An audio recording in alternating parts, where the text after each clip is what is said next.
Hi, I'm Nir Eyal, and this is the Near and Far podcast. This podcast is about business, behavior, and the brain. On this show, I do a few things. I read quick articles I've written about topics shaping your behavior. I interview authors of books I enjoy, and from time to time, I devote episodes to answering your questions. If you want to ask me a question, visit the podcast page on iTunes, go to ratings and reviews, and ask me a question by leaving a review. I promise to read it and possibly include your question in a future episode, so please, ask me anything. Now, enjoy the episode, and for more, you can always visit me at nearandfar.com. What's in a name? Well, today's guest says everything. Welcome to Near and Far. I am Nir Eyal, and today's guest is Alexandra Watkins, who is the author of this book, Hello, My Name is Awesome, How to Create Brand Names That Stick. What an awesome title for a book, and welcome. Thanks, Good to see Nir. you. So tell us, why are names and brand names so important? Well, it's really important because your name is your identity, and it's the first thing people see when they come in contact with you, and it also lasts forever. Your name's going to be around longer than your most loyal employee, longer than your cell phone, your photocopier, whatever it is you have. Your name is probably the longest investment of something that you'll own forever, so you want to make it good. And you've worked on some pretty prolific brand names. Can you tell us a little bit about your background and experience in the field? Oh, sure. I started out as an advertising copywriter, and every once in a while I would get thrown a bone and get to name something. And I love naming, but I had no idea that naming was actually a profession that people got paid for. I thought it was just something fun I did once in a while as a copywriter. And when I found out that naming actually was a sole profession, people got paid a lot of money, I'm like, oh, I'm going to do that instead. So yeah, I have been able to work on some really cool names and fun things. The one I think people in San Francisco know is the ice cream store Smitten, which now I think has 10 locations. And another frozen dessert company, Spoon Me Frozen Yogurt, is a favorite one, as well as the home robot Nito from Nito Robotics. And they've been around 10 years. And both founders just started new robotics companies, which I also named. So, fantastic. Yeah. So tell us, okay, so we're starting a new company, maybe a line extension, a new brand. What do we need to think about when it comes to naming our product or service? Well, the 5 key things to think about when you're naming something are, I created an acronym for this. It's SMILE, and there's also one called SCRATCH, and it's based on that a name should make you smile instead of scratch your head, which is really the main thing to think about. But to break it down into SMILE, the 5 things to really think about, you want a name that's suggestive, not suggestive in a naughty way, just suggest something about your brand, a positive brand experience. Don't make people guess. And the M in SMILE stands for meaningful. You want your name to be meaningful to your customers, not just to you or your engineers, for instance. We see that happen a lot here in the Bay Area.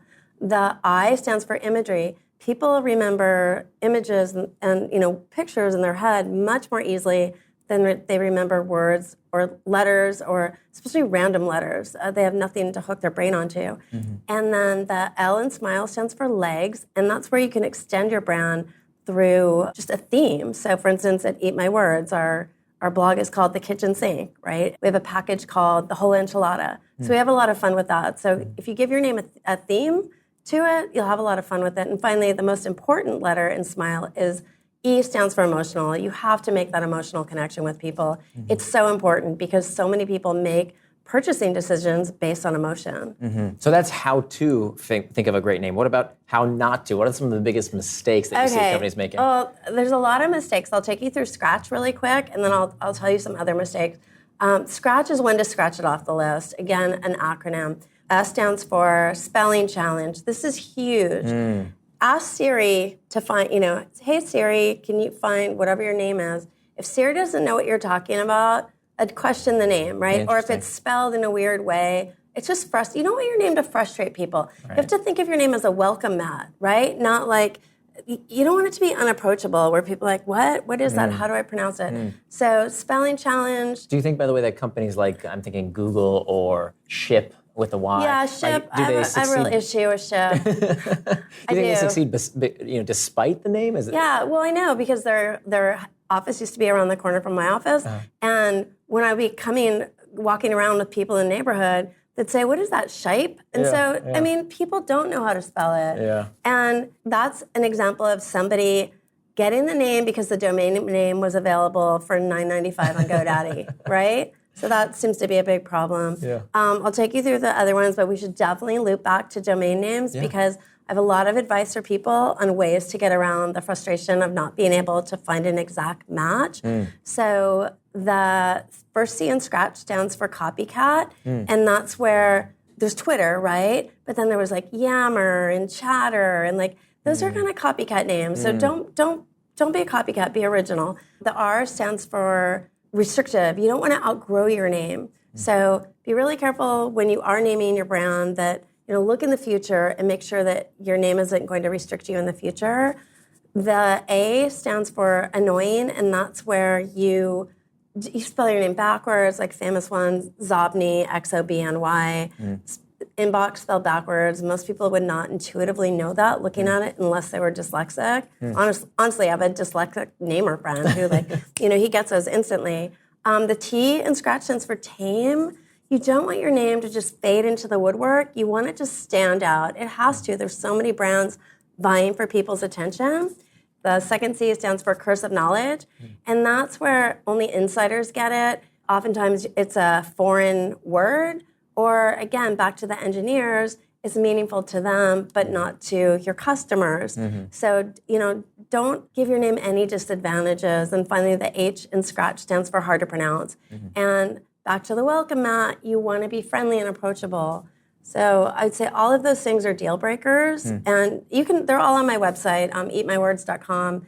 On the homepage, it says, does your name suck? And then you can go to the Smile and Scratch test and take it for yourself. Yeah. And tell us, go back to the URLs. How do we... So domain names, okay, let me just break some myths for you, or for the audience. I think you probably know these things.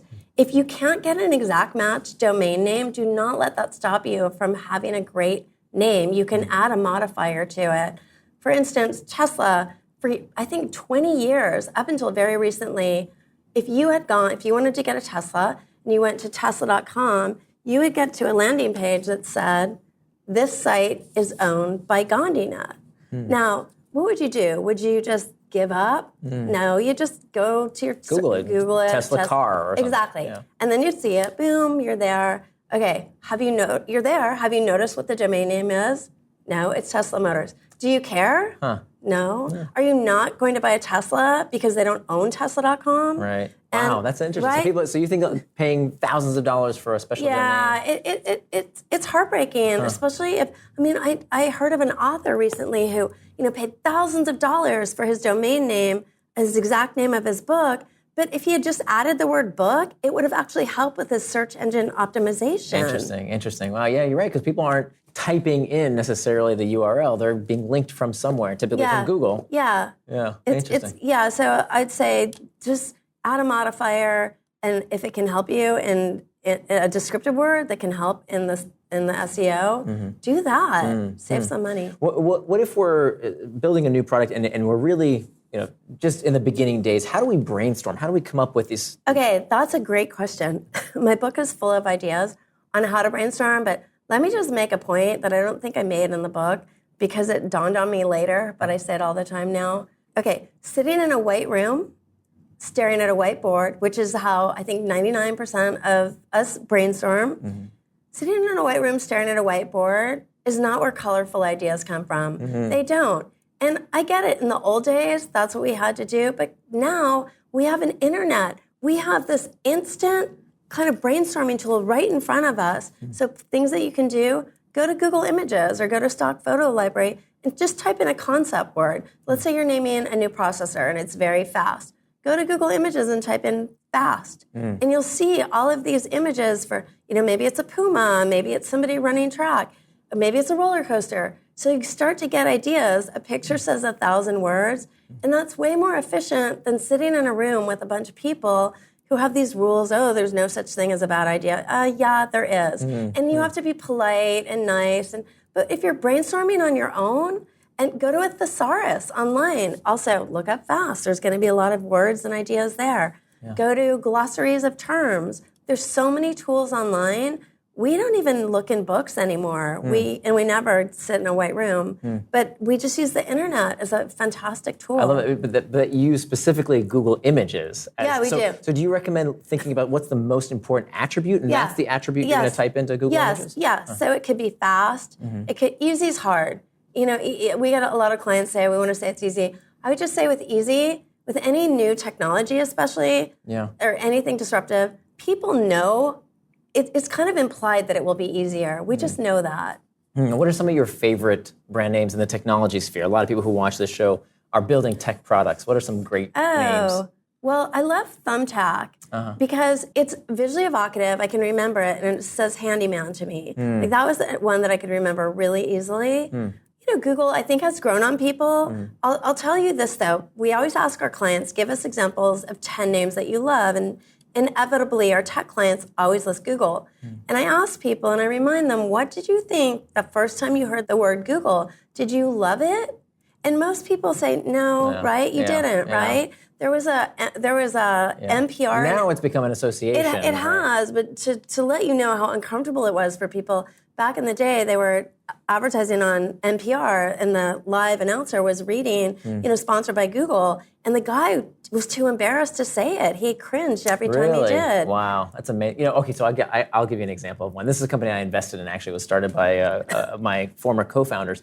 At my last company, they started a company called Marco Polo, which I just think is such a great name. It's so memorable because they have tons of competition. It's an app that you can send messages back and forth. I love that. And of course, as kids in the pool, Marco Polo, right? It's just such a... You get the image of what the product does just with the name. I just thought it was such a great name to come up with. Yeah, we did a back and forth one too for a company in India, and we named it Ping Pong. Yeah, and it was that same thing. Yeah, very cool. Yeah. As opposed to they've got tons of competitors. I can't really think of any of them, even though there's a lot of products that do something very similar, other than Marco Polo and Ping Pong. Very good. Yeah. What other tips or recommendations, things to avoid, pitfalls that maybe companies should know on the path to finding a fantastic name? Don't start with a domain name. Everybody does. We don't, because it will depress you and then frustrate you. Just go there later and then figure it out. Also, don't think just because you own the domain name that you have the trademark. You don't. And it's really important to run trademark screens before you invest, more than $9.95 in a domain name. I did a consulting call with a guy who had paid $45,000 for a domain name and then found out that he couldn't legally use it. Oh gosh. Wow, that's really, really good advice. Who would think of that when they're registering their domain? Terrific. Yeah. Well, this has been really, really fantastic. Thank you so much for coming in, and tell people where they can find more information about you. Eatmywords.com. And then my book on Amazon, Hello, My Name is Awesome. All right, and here's the book again, Hello, My Name is Awesome, How to Create Brand Names That Sticks. Alexandra Watkins, thank you so much for being here. So good to see you. Thank you. Thanks for listening to this episode of the Near and Far podcast. You can always find more at my blog, nearandfar.com. And don't forget, if you have a question you'd like me to explore in a future episode, leave me your question in the form of a review for the podcast on iTunes.